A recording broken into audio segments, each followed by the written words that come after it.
महासंग्राम 2024 का वक्त है। नमस्कार, मैं रविंद्र सिंह आपके साथ। शुरुआत लोकसभा चुनाव से जुड़ी आज की 3 बड़ी खबरें दिखाते हुए आपको करते हैं। पहली बड़ी खबर चुरू से आज आई है, जहां पर प्रधानमंत्री नरेंद्र मोदी ने जनसभा को संबोधित करते हुए विपक्ष पर जमकर निशाना साधा। तो वहीं सीकर के लक्ष्मणगढ़ में सीएम भजनलाल शर्मा सुमेधानंद सरस्वती के समर्थन में सभा को संबोधित करने पहुंचे। तीसरी खबर उदयपुर से है, जहां डिप्टी सीएम दिया कुमारी टिफिन बैठक में शामिल हुई। टिफिन बैठक में दिया कुमारी ने पार्टी नेताओं और कार्यकर्ताओं के साथ भोजन किया और चुनाव की रणनीति पर चर्चा की। सोनिया गांधी के दामाद और प्रियंका गांधी के पति रॉबर्ट वाड्रा ने अमेठी की सियासी बिसात में ताल ठोकने की मंशा जाहिर की, तो नई सियासी चर्चा तेज हो गई।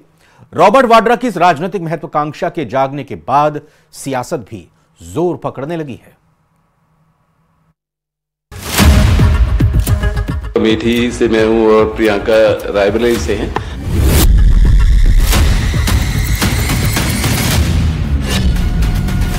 सियासत में रॉबर्ट वाड्रा की एंट्री की तैयारी। क्या अमेठी से चुनाव लड़ने वाले हैं रॉबर्ट वाड्रा? क्या रॉबर्ट वाड्रा के हाथ में आएगी कांग्रेस की विरासत?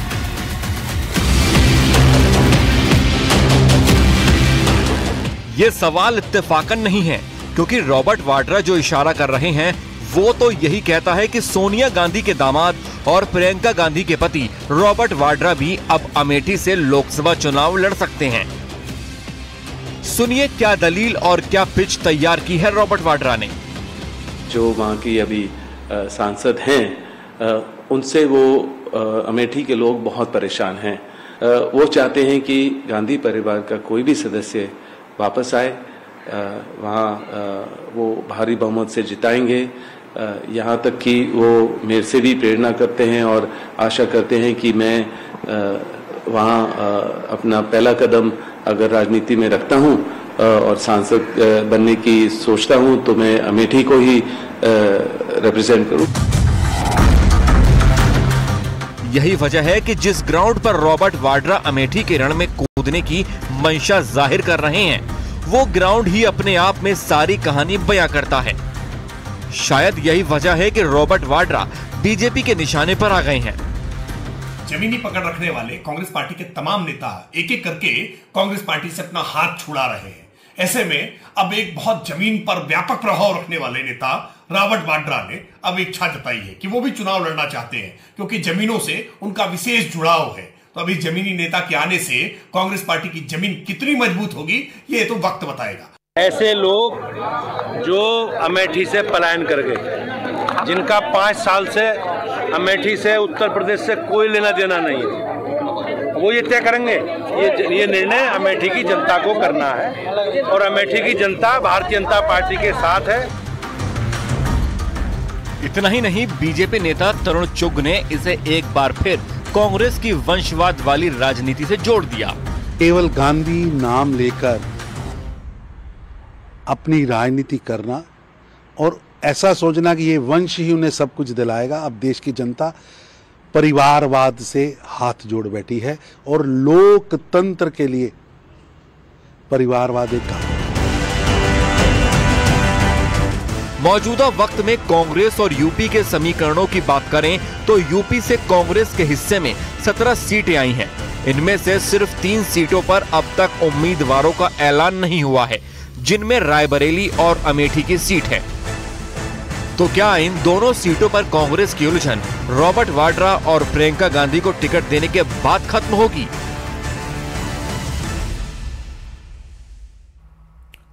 बिहार की हॉट सीट बन चुकी पूर्णिया की लड़ाई दिलचस्प हो चुकी है। वहीं आनंद मोहन पप्पू यादव के समर्थन में खुलकर सामने आ गए हैं, जिसके बाद सियासी बयानबाजी तेज हो गई है, जबकि कांग्रेस अभी भी पप्पू यादव पर खुलकर कार्रवाई करने से बच रही है।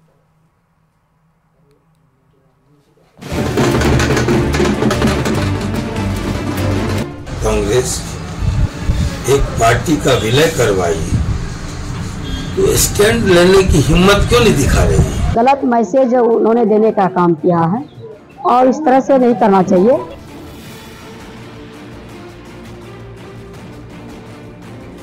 कांग्रेस से टिकट कटने के बाद पप्पू यादव ने निर्दलीय पर्चा भरकर पूर्णिया की लड़ाई को दिलचस्प बना दिया। यहां तक कि पप्पू यादव को लेकर खेमेबंदी भी शुरू हो गई।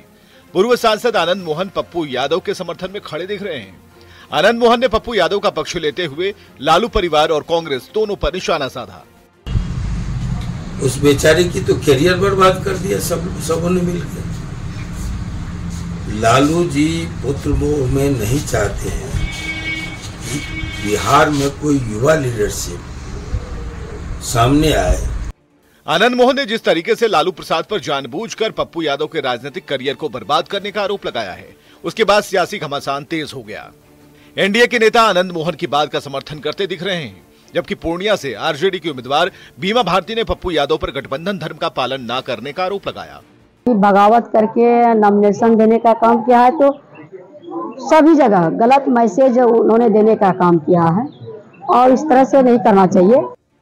एक तरफ पप्पू यादव पर सियासी घमासान मचा है, दूसरी ओर कांग्रेस अब भी पप्पू यादव के निर्दलीय नॉमिनेशन के बाद भी खुलकर कार्रवाई के मूड में नहीं है।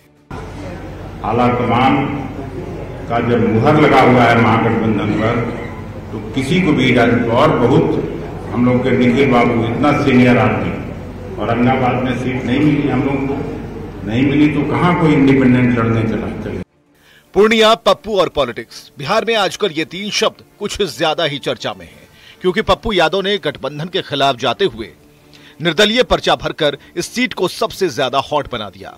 अब देखना होगा कि पूर्णिया की जनता जेडीयू के संतोष कुशवाहा, आरजेडी की बीमा भारती और निर्दलीय पप्पू यादव में से किस पर भरोसा जताती है। न्यूज 18 के लिए पटना से संजय कुमार, सीतामढ़ी से राकेश और पूर्णिया से कुमार प्रवीण की रिपोर्ट।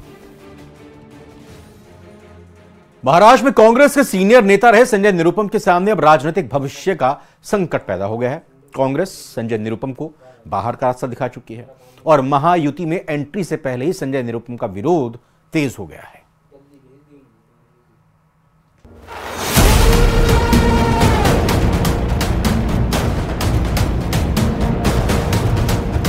जय श्री राम। संजय निरुपम पर सबसे बड़ा सस्पेंस, ना घर के ना घाट के वाले हुए हालात। इस्तीफे के बाद अब क्या करेंगे निरुपम? महायुति में एंट्री से पहले ही हो गया विरोध। कांग्रेस से निष्कासन और इस्तीफे के बाद संजय निरुपम मोदी के मुरीद हो गए हैं। आजादी के साथ जय श्री राम का नारा लगाने की बातें कर रहे हैं, लेकिन अब उन्हें इन सब का फायदा मिलता दिखाई नहीं दे रहा। दरअसल संजय निरुपम को उम्मीद थी कि कांग्रेस से इस्तीफे के बाद उन्हें शिंदे कैंप में जगह मिल जाएगी, लेकिन अब संजय निरुपम की उम्मीद पर पानी फिरता नजर आ रहा है, क्योंकि शिंदे कैंप के साथ पूरी महायुति में संजय निरुपम का विरोध हो रहा है। बीजेपी संजय निरुपम को कचरा बता रही है और शिंदे गुट के नेताओं ने खुलकर संजय निरुपम की मुखालफत करने का ऐलान कर दिया है। ऐसे में सबसे बड़ा सवाल है कि आखिर अब संजय निरुपम का क्या होगा? किसी ने अपने घर का कचरा अगर रोड पे फेंका है, तो क्या वहां पे दूसरे जो रेजिडेंट लोग होते हैं उस कचरे को उठा के घर पे ले आते हैं? नहीं, म्यूनिसिपैलिटी की गाड़ी आती है और वो कचरे को लेके डंपिंग ग्राउंड में डालती है। उसी प्रकार से कांग्रेस ने अपना कचरा संजय निरुपम को रोड पे फेंका है, तो इस कचरे को मेरी दरख्वास्त रहेगी कि डंपिंग ग्राउंड में डालिए, अपने पार्टी में अपने घर पे लाने की जरूरत नहीं है। पार्टी प्रवक्ता के हिसाब से अगर मुझे पूछते हैं तो मैं कह सकता हूं कि हमारे मुख्य नेता एकनाथ शिंदे जी निर्णय लेंगे। अगर व्यक्तिगत आप मुझे पूछते हो कि उसका मैं स्वागत करूंगा, तो व्यक्तिगत मैं उसका स्वागत नहीं करूंगा, क्योंकि हमेशा जो भी पार्टी में रहे हैं उन्होंने वो पार्टी में न्यूसेंस क्रिएट किया है। महायुति में नेताओं के सुरुख के बाद संजय निरुपम के अरमानों पर पानी फिरता दिखाई दे रहा है। कांग्रेस में संजय निरुपम के निष्कासन के बाद खुशियां मनाई जा रही हैं। यूथ कांग्रेस संजय निरुपम के निष्कासन पर एआईसीसी को धन्यवाद कर रहा है। मुंबई कांग्रेस की अध्यक्ष वर्षा गायकवाड़ संजय निरुपम को जुबान संभाल के बोलने की हिदायत दे रही हैं। ऐसे में संजय निरुपम के लिए हर तरफ से दरवाजे बंद होते दिखाई दे रहे हैं और संजय निरुपम के सामने अब ना घर के ना घाट के वाले हालात बन गए हैं।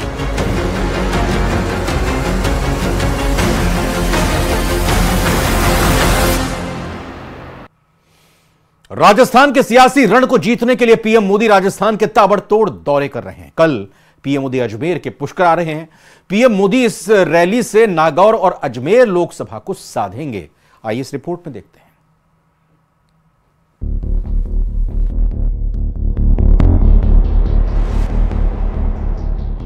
राजस्थान के सियासी रण में बीजेपी के सबसे बड़े star campaigner PM Modi Brahma नगरी पुष्कर में जनसभा को संबोधित करेंगे और अपनी सरकार की गारंटियों को गिनाएंगे।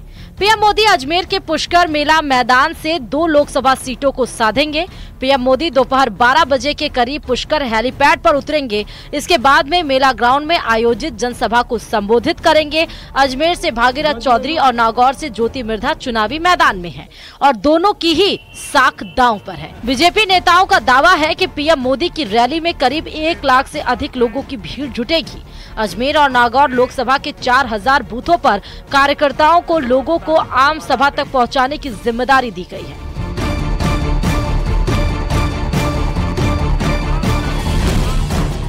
लगभग 1 लाख लोग पार्टिसिपेट करने वाले हैं।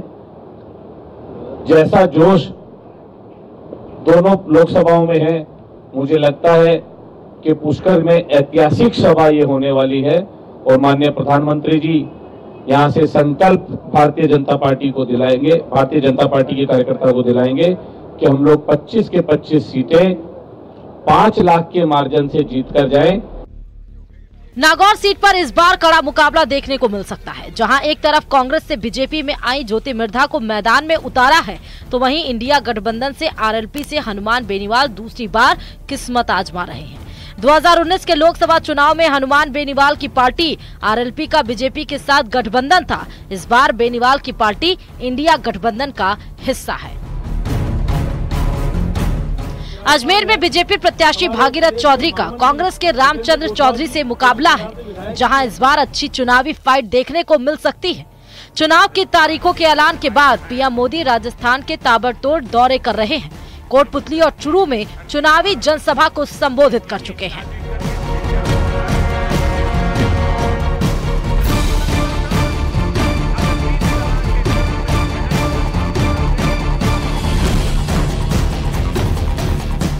खुशी की बात है हम कार्यकर्ताओं के लिए, क्योंकि जिस दिन भारतीय जनता पार्टी का हमारा 45वां स्थापना दिवस है, उसी दिन हमारे देश के यशस्वी प्रधानमंत्री हम सबका हौसला अफजाई करने तीर्थराज पुष्कर की धरा पे पधारे हैं।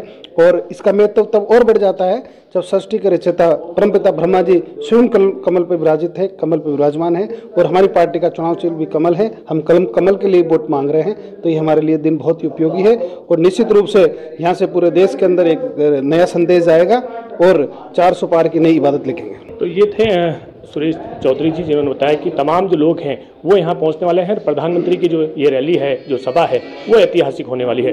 कैमरा पर्सन कौशल सेन के साथ अशोक सिंह, न्यूज़ 18 अजमेर। बाड़मेर में दिलचस्प और कड़ा मुकाबला देखने को मिल सकता है, क्योंकि इस सीट पर त्रिकोणीय मुकाबला है। कुछ महीने पहले छात्र नेता से विधायक बने रविंद्र भाटी के नामांकन के बाद न सिर्फ बीजेपी प्रत्याशी कैलाश चौधरी मुश्किल में फंस गए हैं, बल्कि कांग्रेस प्रत्याशी की सांसें भी फूल रही हैं।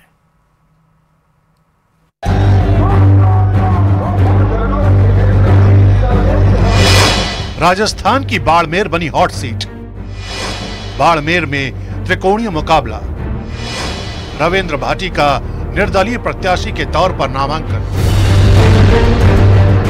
बाड़मेर लोकसभा सीट पर त्रिकोणीय मुकाबले की संभावना बढ़ गई है। निर्दलीय उम्मीदवार के रूप में विधायक रविंद्र सिंह भाटी की ओर से 30 मार्च को 2 नामांकन पत्र दाखिल किए गए थे। इसके बाद भाटी ने गुरुवार को भी नामांकन दाखिल किया। इस बीच नाम वापस लेने की अटकलों के बीच भाटी ने न्यूज़ 18 इंडिया से कहा कि वो किसी भी कीमत पर अपना नाम वापस नहीं लेंगे।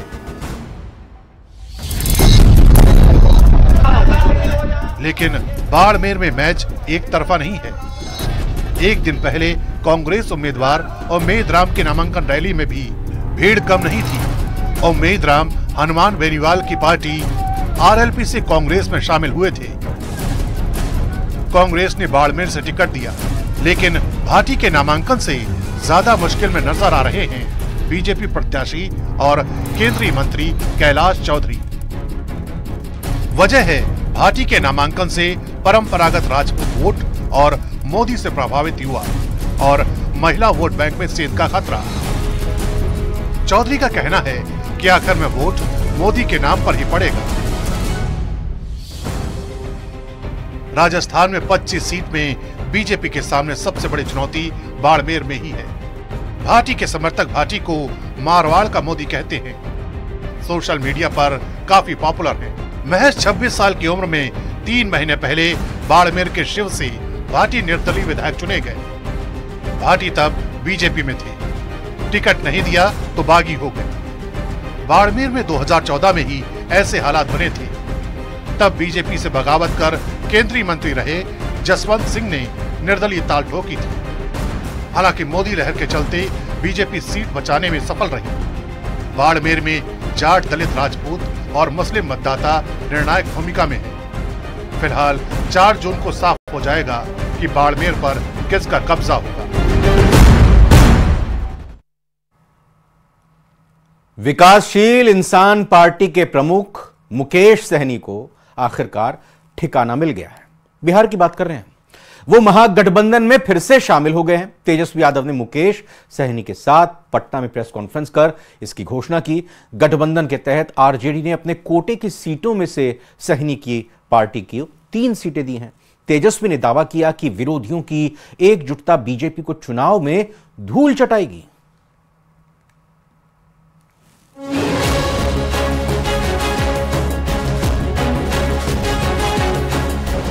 वीआईपी यानी विकासशील इंसान पार्टी शुक्रवार को महागठबंधन का हिस्सा बन गई। आरजेडी नेता और पूर्व डिप्टी सीएम तेजस्वी यादव ने पटना आरजेडी दफ्तर में इसकी घोषणा करते हुए महागठबंधन में सहनी का स्वागत कर लोकसभा चुनाव में वीआईपी को आरजेडी कोटे की 3 सीटें देने का ऐलान भी किया।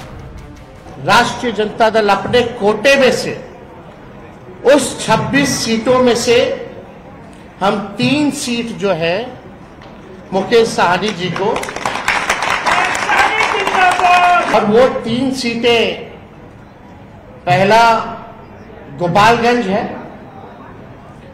दूसरा झंझारपुर है और तीसरा जो है मोतिहारी। मतलब आरजेडी कोटे से वीआईपी को गोपालगंज, झंझारपुर और मोतिहारी सीट दी गई है।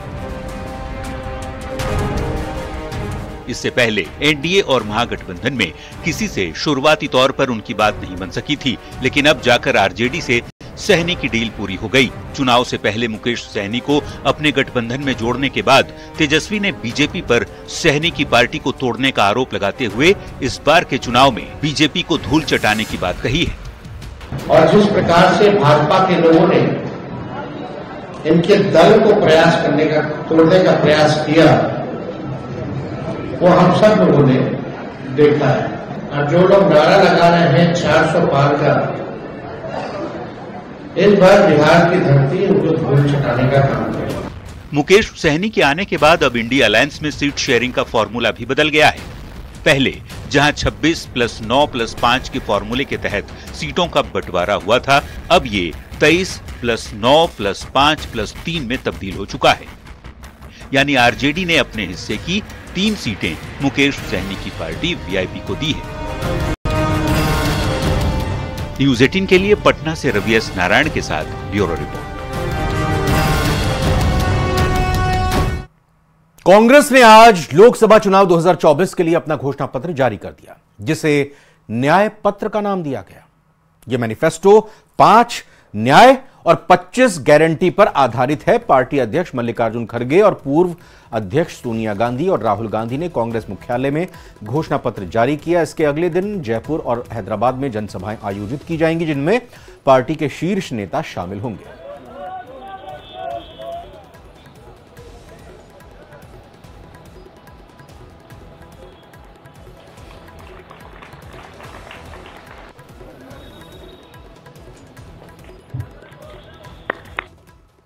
राहुल जी के नेतृत्व में चली भारत जोड़ो न्याय यात्रा में 5 पिलर्स पर ध्यान केंद्रित किया गया था।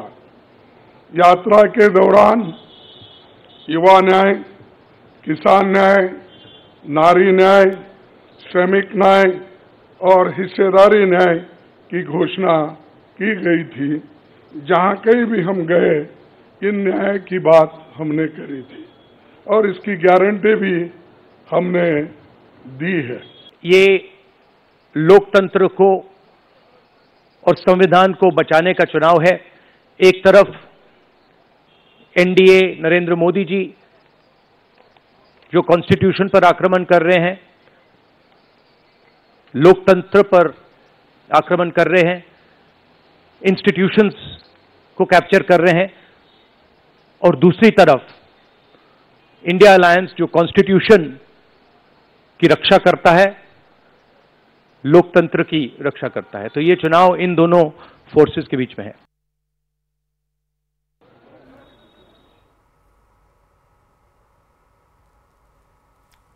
तो कांग्रेस ने 25 गारंटियां दी हैं, 5 श्रेणियों पर फोकस रखा है और आज बाकायदा इस घोषणा पत्र को जारी करने के साथ ही यह भी कहा गया कि कल अलग अलग देश के हिस्सों मुख्य तौर पर हैदराबाद और जयपुर में जनसभाएं होंगी। तो अब देखना यह है कि जो वर्ग जिन पर फोकस कांग्रेस का है, ग्राफिक्स के जरिए आप देख भी सकते हैं, किसान, बुजुर्ग, महिला, युवा, मजदूर, व्यापारी, सैनिक, इन पर फोकस है। इस वर्ग पर 25 कुल मिलाकर कांग्रेस की गारंटीज हैं। ये देखिए, पहले नौकरी पक्की, भर्ती का भरोसा, पेपर लीक से मुक्ति, गिग इकोनॉमी में सामाजिक सुरक्षा, युवा रोशनी, इसी तरह से कुल 25 गारंटी का वादा कांग्रेस की तरफ से अपने इस घोषणा पत्र में रखा गया है। महालक्ष्मी योजना, आधी आबादी, पूरा हक, शक्ति का सम्मान, अधिकार मैत्री, सावित्रीबाई फुले हॉस्टल, ये कांग्रेस का नारी न्याय है, जिसके अंतर्गत ये चीज़ें सुनिश्चित करने की अगर कांग्रेस की सरकार समर्थन की आती है तो वो करेंगे। किसान न्याय में क्या है? सही दाम मिलेगा फसल का, कर्ज से मुक्ति होगी, बीमा भुगतान का सीधा ट्रांसफर होगा, उचित आयात और निर्यात की नीति बनाई जाएगी, जीएसटी मुक्त खेती रखी जाएगी। ये बात भी यहाँ पर कांग्रेस के इस किसान न्याय के जरिए रखी गई है, कही गई है। और कांग्रेस के घोषणा पत्र पर बीजेपी ने पलटवार किया है। बीजेपी प्रवक्ता सुधांशु त्रिवेदी ने कांग्रेस पर पलटवार करते हुए कांग्रेस की घोषणा को झूठ का पुलिंदा बताया। सुधांशु त्रिवेदी ने कहा कि कांग्रेस के घोषणा पत्र में न्यूयॉर्क और थाईलैंड की तस्वीरों को शामिल किया गया है, जिससे दिखाता है कि वो लोग कितने गंभीर हैं। कांग्रेस को हाथ में सत्ता मिली थी तो एक सुई भी नहीं बनती थी देश में, यही बोला था ना आप सबने। और ये तो उनका बड़ा चिर परिचित डायलॉग रहा है, और हमने रॉकेट बना दिया। वैसे पहली बार इंटरमीडिएट रेंज बैलिस्टिक मिसाइल तो हमारे जमाने में बनी है, ब्रह्मोस, मगर कोई बात नहीं, रॉकेट बनता था। पर ये बताइए 47 में सुई नहीं बनती थी। आपको पता है भारत का पहला पावर प्रोजेक्ट शिव समुद्रम पावर प्रोजेक्ट 1902 में मैसूर में शुरू हो गया था, मगर सुई नहीं बनती थी। Indian institute of sciences Bangalore 1916 बन गया था, सुई नहीं बनती थी। पहला डैम विश्वेश्वरैया जी ने मैसूर में बना दिया था आजादी से पहले, पर भारत में कुछ होता थोड़ी था। मिंटो आई हॉस्पिटल बन गया था बेंगलोर में, भारत का पहला नहीं दुनिया का पहला। इससे पहले हॉस्पिटल्स में आई डिपार्टमेंट होता था, मगर आई हॉस्पिटल पहला बना था। कुछ होता थोड़ी था भारत में। अच्छा ये बताइए, सीवी रमन को नोबेल प्राइज मिल गया था 1930 में, मगर सारे पढ़ने के संस्थान तो नेहरू जी ने खोले थे। हमारे सैनिकों ने बलिदान देकर जो जो इलाके कब्जे में किए, और इनकी विदेश नीति क्या रही कि पंजाब गया, कश्मीर गया, आधा आधा चला गया, और चला बंगाल गया, और चीन के हाथों मानसरोवर का वहां ऊंचा भाल गया। इसलिए जिन्होंने भारत की सांस्कृतिक गौरव के साथ कभी न्याय नहीं किया, जिन्होंने भारत की सामाजिक समरसता के साथ न्याय नहीं किया, जिन्होंने भारत की योग्यता के साथ कभी न्याय नहीं किया, वो जब भेष बदल कर आकर आज ये कहने का प्रयास करते हैं तो भारत की जनता पूरी तरीके से आश्वस्त है। और मजे की बात, विदेशी फोटो लगाते हैं। महासंग्राम 2024 में फिलहाल इतने ही। आप बने रहिए न्यूज़ 18 राजस्थान के साथ।